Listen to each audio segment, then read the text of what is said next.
Yang keduanya al-hazan, sedih. Nah, kalau sedih itu biasanya karena kehilangan sesuatu. Kapan seseorang bersedih? Itu biasanya ketika kehilangan sesuatu. Kita merasa memiliki sesuatu, lalu sesuatu itu hilang dari kita. Sesuatu itu sangat berharga untuk kita. Nah, ketika kita punya perasaan kehilangan sesuatu itu, membuat kita sedih. Jadi bukan hanya kecemasan yang kita minta perlindungan, tapi juga kesedihan. Masalahnya kemudian, siapa sih di antara kita yang tidak pernah cemas dan tidak pernah sedih? Bukankah kecemasan, bukankah kesedihan bagian dari kehidupan romantika hidup manusia setiap orang? Tetapi kenapa kesedihan, kenapa kecemasan selalu menghampiri seseorang? Dan kita, begitupun kita sering sedih dan sering cemas, seringkali kita belum menjadi manusia profesional. Manusia profesional. Kalau kita belajar naik sepeda, jatuh pertama kali, dan kita belum tahu seberapa parahnya sakit jatuh dari sepeda, wajar kalau kita cemas. Wajar kalau kita takut lukanya membesar, berbahaya, dan sebagainya. Tapi kalau kita sudah biasa jatuh dari sepeda dan sudah tahu kadar sakitnya seperti apa dan kapan sembuhnya berapa lama, kira-kira kita perlu lagi tidak untuk cemas dan sedih gara-gara jatuh dari sepeda? Tidak perlu kan? Kenapa? Karena kita sudah jadi orang yang jatuh profesional. Sudah ahli dalam jatuh kan gitu. Sehingga tidak perlu lagi cemas dan sedih ketika jatuh berkali-kali. Kenapa? Karena sudah sering. Sehingga sudah menjadi seorang yang profesional dalam kejatuhan. Nah, tetapi meskipun kita sudah sering mendapatkan kesulitan, sudah sering mendapatkan masalah dalam hidup, namun seringkali kita ini ketika mendapatkan masalah baru, sedihnya juga tidak hilang, tetap lagi sedih juga. Sedih karena kehilangan uang 100.000, sama tidak dengan kehilangan uang 1 juta? Seharusnya kan beda ya. Tetapi kehilangannya sama tidak uang-uang juga. Dan 100.000 kemarin itu boleh jadi nilainya sama dengan 1 juta hari ini kan. Tetapi meskipun kita kehilangan berbeda dan tahu bahwa masalahnya sama kehilangan uang, tapi seringkali kesedihannya sama. Seringkali kesedihan kita sama untuk sesuatu yang masalahnya juga sama. Padahal kita sudah punya pengalaman kehilangan itu. Nah, sehingga maksud saya, kenapa kita ini suka sedih untuk sesuatu masalah yang kita sudah biasa terjadi pada kita, untuk masalah yang sudah menghidap kita berulang-ulang. Nah, sehingga dengan doa ini, Allahumma inni a'udzubika minal hammi wal hazan, sekaligus juga buat kita peringatan.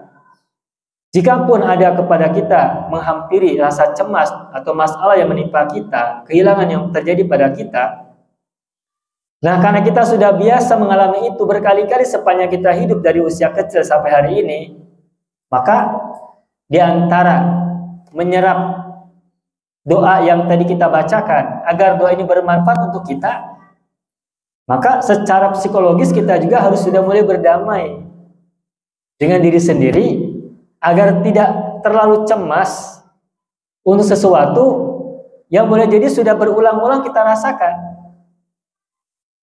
Karena apa? Karena kecemasan itu kadang-kala terjadi bukan karena bahaya pada diri kita, tetapi karena pikiran kita yang terlalu berpikir lebih. Atau kata orang overthinking gitu ya. Memikirkannya terlalu jauh. Memikirkannya terlalu rumit. Padahal mungkin masalahnya tidak terlalu rumit. Bagi orang lain mungkin biasa. Kalau kita konsultasi pada orang lain, mungkin masalah itu menjadi biasa-biasa saja. Tapi karena kita memandangnya begitu besar di hadapan kita, maka kesulitan kecil bagi kita membuat kita sangat cemas. Dan kehilangan kecil buat kita merasa kehilangan dan kita menjadi sangat sedih, bahkan luar biasa. Itu yang pertama. Lalu berikutnya yang kedua, Allahumma inni a'udzubika minal azzi wal kasali. Apa artinya al-azzu? Lemah, tak berdaya. Kapan seseorang merasa tak berdaya? Saya yakin semua kita pasti pernah merasakan itu. Dalam perjalanan hidup kita, entah ketika kita belum berumah tangga, maupun masih pengantin baru, atau sekarang sudah pengantin bari, sama-sama saja pernah suatu masa kita merasa tuala kaya. Usaha sudah kemana-mana, usaha sate kapolah, sampai hulu pet nyawa, suku dijadikan hulu, hulu dijadikan suku gitu, gagal terus misalnya, sampai kemudian kita merasa tak berdaya, tak kuasa. Nah, dari segi psikologis, orang kalau merasa tak berdaya itu bagus tidak? Kalau kita merasa lemah diri, itu bagus tidak? Tergantung bagaimana kita melihat. Kalau kita merasa tidak berdaya, dan kemudian kita mengalah, merasa kalah dengan ketakberdayaan kita, itu menjadi bahaya. Tetapi kalau kita merasa tak berdaya, lalu kita mencari zat yang maha berdaya untuk menguatkan diri kita agar kita kembali bangkit, itu yang menjadi baik. Orang itu kalau dirinya tidak lemah, itu seringkali lalai kepada zat yang maha kuasa. Sehingga kadangkala orang itu sengaja dibuat lemah oleh Allah agar kondisi dia merasa tak berdaya, agar dia segera berpaling kepada Tuhan, agar dia segera berpaling kepada zat yang maha kuasa.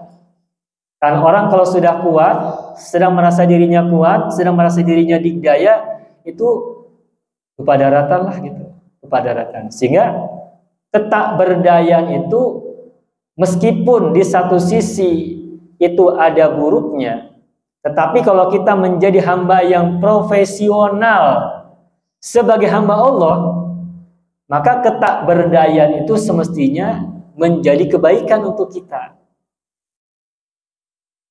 Ketakberdayaan, ketakmampuan kita, ketakkuasaan diri kita, buat kita seorang mukmin, seorang muslim, harus menjadi hal yang positif agar kita mengakui ada zat lain yang maha kuasa, di mana kita harus mendekatkan diri kepadanya, meminta pertolongannya, membangkitkan diri kita, dan kita butuh dia sebagai pembela kita.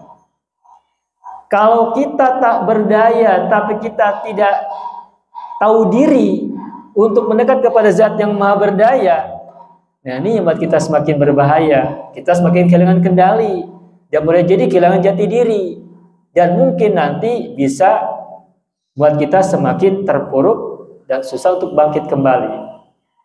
Maka ketakberdayaan di satu sisi ada baiknya, tetapi di sisi yang lain ketakberdayaan itu adalah sesuatu yang menyiksa seseorang. Ketika kita merasa tak berdaya menghadapi orang lain, kita merasa inferior, betul tidak? Merasa rendah diri. Kenapa kita merasa rendah diri? Karena kita merasa tuala kaya, menghadapi orang lain takut. Atau merasa kalau kita berhak sama orang lain, karena kita merasa tidak berdaya, kita merasa sepertinya orang yang kurang berguna, kurang berikan makna buat kehidupan sosial, karena merasa diri rendah diri.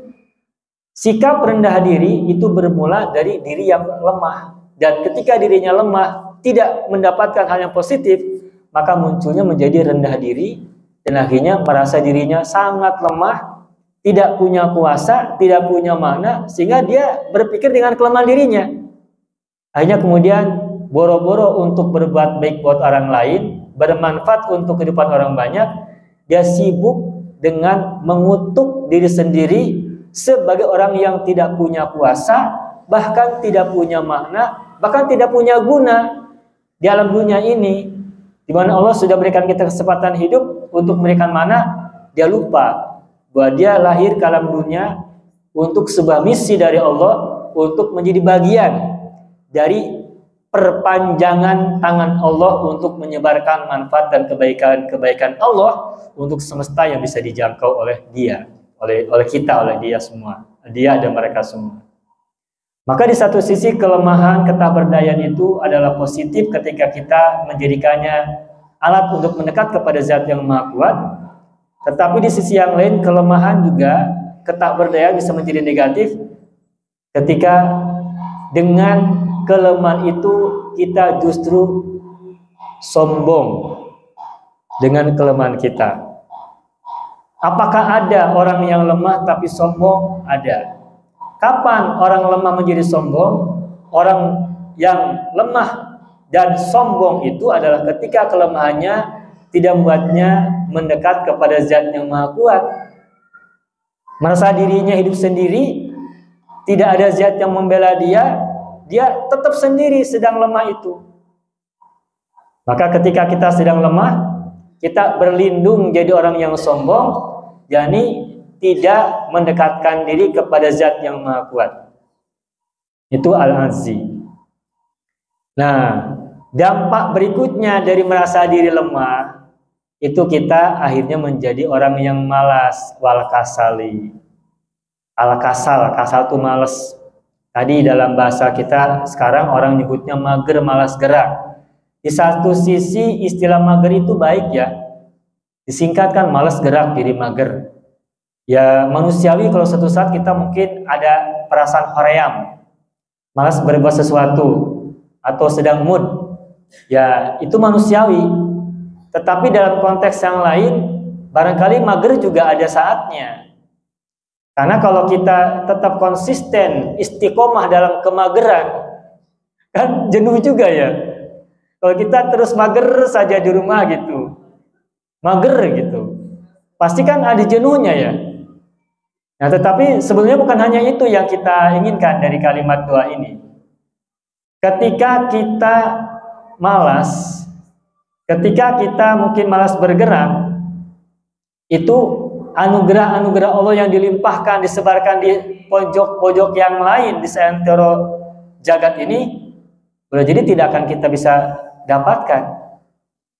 Kalau saya menggambarkan rezeki itu ada 3. Ada rezeki umum, ada rezeki khusus, ada rezeki super khusus. Rezeki umum itu rezeki yang tidak diminta pun pasti Allah berikan. Yang tidak usaha pun pasti Allah anugerahkan. Yang tidak perlu adanya usaha, tidak perlu adanya doa, Allah pasti berikan rezeki yang sifatnya umum ini. Contohnya matahari, contohnya udara, contohnya air yang kita nikmati, seperti hujan sekarang dan sebagainya, itu adalah rezeki-rezeki umum. Itu tanpa tidak perlu kita berdoa, tidak perlu kita berusaha mencari nafkah gitu. Itu Allah berikan dengan gratis fasilitas sebagai makhluk hidup dari Sang Penguasa Pencipta. Tetapi selain rezeki umum juga ada rezeki khusus yang hanya bisa didapatkan dengan usaha. Nah, usaha itu adalah bagian dari menjemput rezeki Allah yang bersifat khusus. Ketika orang itu malas, maka bagaimana mungkin rezeki yang ada di seberang sana bisa kita jangkau oleh tangan kita yang cuma 1 meter, sampai enggak? Tidak ya? Atau mungkin yang cuma 60 cm tangan kita. Kalau tangan 1 meter kepanjangan ya. Jadi kalau misalkan kita ada rezeki 10 meter tempatnya dan kita hanya berada di posisi kita di sini, maka kita tidak akan mungkin menjangkaunya. Nah, sehingga ada satu rezeki yang saya sebut dengan rezeki yang khusus yang hanya bisa dicapai, didapatkan dengan usaha, dan itu membutuhkan semangat hidup. Makanya al-kasal bagian dari problem kehidupan, bagian dari problem hidup yang harus kita atasi. Ketika suatu saat kita sedang malas, bagaimana nih? Apakah kita mau nuruti malas kita, ataukah kita berdasarkan pola untuk menghilangkannya, menghindarkannya? Tentu sih jawabannya pasti kita inginnya menghindarkannya ya. Tetapi kan kenyataannya tidak begitu ya Bu ya. Kadang-kala ya kalau sedang mager aja gitu ya, sedang mager saja. Tetapi marilah kita coba pahami sebagai sebuah doa kita bahwa al-kasal itu di satu sisi bukan hanya membuat kita nyaman ada di suatu tempat, tapi di sisi yang lain membuat banyak rezeki yang Allah sebarkan di penjuru-penjuru yang lain tidak mungkin bisa kita jangkau. Nah, sedangkan rezeki yang ketiga yang kita sebut sebagai rezeki yang super khusus, yang didapatkan bukan karena usaha kita, bukan karena doa kita, tetapi karena kebaikan-kebaikan kita. Ketika kita berbuat baik kepada orang lain, maka kebaikan itu akan berbuah kebaikan juga yang Allah berikan kepada kita. Dalam ayat Al-Quran disebutkan dalam sebuah ayat, wa may yattaqillaha yaj'al lahu makhraja wa yarzuqhu min haitsu la yahtasib. Yang artinya kalau orang-orang biasa memahaminya begini, barang siapa bertakwa kepada Allah, niscaya Allah akan memberikan atau menjadikan baginya makhraja, jalan keluar. Warzuqhu min haitsu la yahtasib, dan akan berinya rezeki yang tidak terduga-duga. Barang siapa bertakwa kepada Allah. Kalau kita mendengar kata bertakwa, dalam bayangan kita apa, Ibu? Menjalankan semua perintah Allah, menjauhi semua larangan Allah. Sanggup nggak kita berbuat begitu? Menjalankan semua perintah Allah. Ada yang sanggup nggak di sini? Semuanya loh, Bu. Siapa di antara kita yang sanggup menjalankan semua perintah Allah? Tidak ada. Perintah Allah kan banyak. Dan kita, kalaupun bisa menjalankan sebagian, itu pun dengan kemampuan kita yang tidak seberapa untuk yang sebagian kecil itu. Perintah Allah banyak dan belum semuanya kita bisa lakukan. Lalu larangan-larangan Allah juga banyak. Dan apakah semuanya sudah kita hindari semuanya? Belum tentu. Bahkan mungkin jangan-jangan sebagian kita biasa lakukan, kan? Gak usah disebutkan satu persatu. Pokoknya kita biasa melakukan keburukan, itu sudah banyak yang kita lakukan. Dosa-dosa banyak kita lakukan. Maka kalau bertakwa didefinisikan sebagai menjalankan semua perintah Allah, menjauhi semua larangan Allah, itu berat kita lakukan. Maka secara operasional, yang secara teknis barangkali lebih mudah kita lakukan, memahami ayat wa may yattaqillaha, barang siapa bertakwa kepada Allah, barangkali yang bisa lebih mudah untuk kita pahami dan kita praktekkan adalah berbuat kebaikan. Maka kalau kita berbuat baik itu adalah takwa. Kalau kita menolong orang lain itu adalah takwa. Kalau kita menyebarkan manfaat buat orang lain itu adalah takwa. Kalau kita menghindarkan keburukan dari orang lain itu juga takwa. Nah, kalau berbuat baik, menolong orang, membantu orang semampu kita, insya Allah kita banyak bisa melakukannya semampu kita, gitu. Itulah sebabnya ada sebuah hadis Nabi yang berbunyi begini. Lihat taqi ahadukum wajhahu minan nari walau bisyikki tamrotin. Hendaknya seseorang dari kalian, kata Rasulullah, memelihara wajahnya, melindungi wajahnya, mukanya dari api neraka meskipun dengan sebutir kurma. Artinya kan bersedekah dengan sebutir kurma. Nah, kira-kira kalau gambarannya bersedekah dengan sebutir kurma, buat kita merasa ringan tidak? Ringanlah kalau sebutir kurma. Kalau di sini mungkin tidak ada kurma, dengan sebutir bala-bala, dengan sebutir cireng, atau sebutir cengek, ya. Ya bukan cengeknya saja, cengek dan bala-balanya begitu.